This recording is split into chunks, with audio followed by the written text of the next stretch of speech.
Hello అందరికీ welcome to my channel. నేను మీ సునీత సుబ్రహ్మణ్యం అండి. ఈరోజు నేను మీకు పెసలు స్వీట్ కార్న్తో వడలు ఎలా చేయాలో చూపిస్తాను. ముందుగా పెసలు ఇలా శుభ్రంగా కడిగి పక్కన పెట్టుకోవాలి. 2 to 3 hours నానబెట్టుకోవాలండి.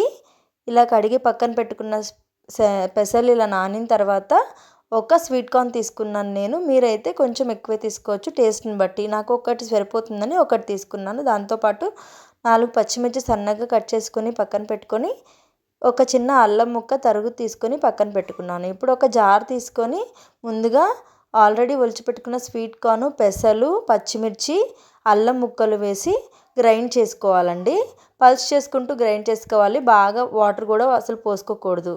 కొంచెం గట్టిగానే గ్రైండ్ చేసుకొని గిన్నెలోకి తీసుకోవాలి. మిగతాది కూడా ఇట్లా జార్లో తీసుకొని పక్కన పెట్టుకోవాలి. దీనిలో కొంచెం బియ్యం పిండి వేసి ఒక 2 స్పూన్స్ బియ్యం పిండి వేసి కలుపుకోవాలండి. ఎందుకంటే స్వీట్ కార్న్లో వాటర్ కంటెంట్ ఎక్కువ ఉంటుంది, మెత్తగా ఉంటుంది కాబట్టి బియ్యం పిండి వేస్తే నూనె లాక్కుండా ఉంటుందన్నమాట. అలా కలుపుకొని పక్కన పెట్టుకున్న తర్వాత కొంచెం కొత్తిమీర, ఉల్లిపాయలు వేసి పక్కన పెట్టుకోవాలి. ఈలోపు దీనిలోకి టేస్టీగా ఉండే పచ్చిమిర్చి అల్లం పచ్చడి ఎలా చేయాలో చూసుకుందాము. ముందుగా బాండి పెట్టుకొని ఒక స్పూన్ ఆయిల్ వేసుకొని ఒక 8 to 9 పచ్చిమిర్చి ఇలా ముక్కలు కట్ చేసుకొని వేసుకొని వేయించుకోవాలండి. వేయించుకున్న తర్వాత పచ్చివాసన పోయేంత వరకు వేగిన తర్వాత ముందుగా అల్లం ముక్కలు సన్నగా తరిగి కొంచెం చిన్న అల్లం ముక్క కట్ చేసుకొని సన్నగా చిన్న చిన్న ముక్కలుగా కట్ చేసుకొని వేసుకొని అవి కూడా పచ్చివాసన పోయేంత వరకు ఫ్రై చేసుకోవాలి.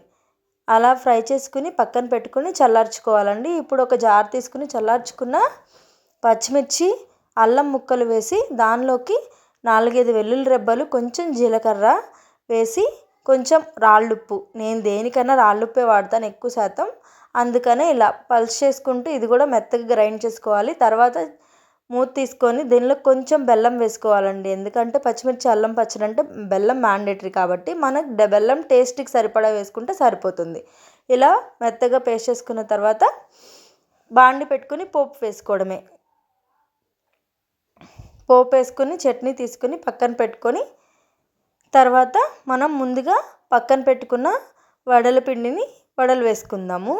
ఇది నేను ఎందుకు పెసలు ప్లస్ ఇవి వాడుతున్నాను అంటే మనకి వడలంటే తెలిసింది ఎక్కువ శాతం పచ్చిశనగపప్పు లేదా మినపప్పుతో వేస్తాం కదా. బట్ ఇలా వేస్తే అన్నమాట పిల్లలకి ఫైబర్ కంటెంట్ వెళ్తుంది. పెసరట్లు తినని పిల్లలు కూడా ఈ టేస్ట్ ఖచ్చితంగా నచ్చుతుంది. అందుకని నేను వడలు ఇలా వేస్తాను. ఇప్పుడు మనం పిండి పక్కన పెట్టుకున్నాక దాన్ని ఉప్పు, కొంచెం గరం మసాలా వేసుకొని కలుపుకొని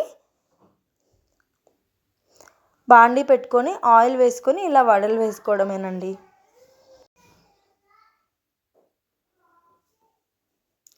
ఇలా వడలు వేసుకొని నేను కొంచెం ఫస్ట్ ఆయిల్ బాగా హీట్ ఎక్కువ అయిపోవడం వల్ల ఫస్ట్ ఇది రెడ్గా అయిపోయింది. బట్ ఈ కలర్ వచ్చేంత వరకు ఉంచుకొని తీసుకొని గిన్నెలో వేసుకోవడమే. ఇట్లా మనం పిండంతా నేనైతే 2 వాయిలకి వేసుకున్నాను. అంతేనండి, తీసుకొని సర్వ్ చేసుకోవడమే. ఎంతో టేస్టీగా ఉండే స్వీట్ కార్న్ పెసలు వడలు రెడీ అండి. మీరు కూడా ఎలా ఉంటుందో ట్రై చేసి కమెంట్ చేయండి. ఇంకా ఏంటంటే ఈ చట్నీని ఎందుకు చేశాను, సాస్ కూడా చాలా బాగుంటుంది. కాకపోతే హెల్దీ కాదు కదా, అందుకనే అల్లం చట్నీ ప్రిఫర్ చేస్తాను నేను. ఇంట్లో చేసుకుంటాం కాబట్టి చట్నీ హెల్దీగా బాగుంటుంది, కాంబినేషన్ కూడా బాగుంటుంది. అండ్ నేను చట్నీ చేసుకునే టైంకి టొమాటోస్ లేకపోవడం వల్ల టొమాటోస్ వేయలేదు. ఈ చట్నీలో టొమాటోస్ వేసుకుంటే ఇంకా చాలా బాగుంటుంది, కాంబినేషన్ కూడా మీకు నచ్చుతుంది. ఎలా ఉందో ట్రై చేసి కామెంట్ చేయండి. అప్పటి వరకు నా ఛానల్ని సబ్స్క్రైబ్ చేసుకోండి. మరిన్ని వీడియోస్ కోసం please subscribe my channel. Until then stay tuned to Sunitha Subrahmanyam. Bye bye.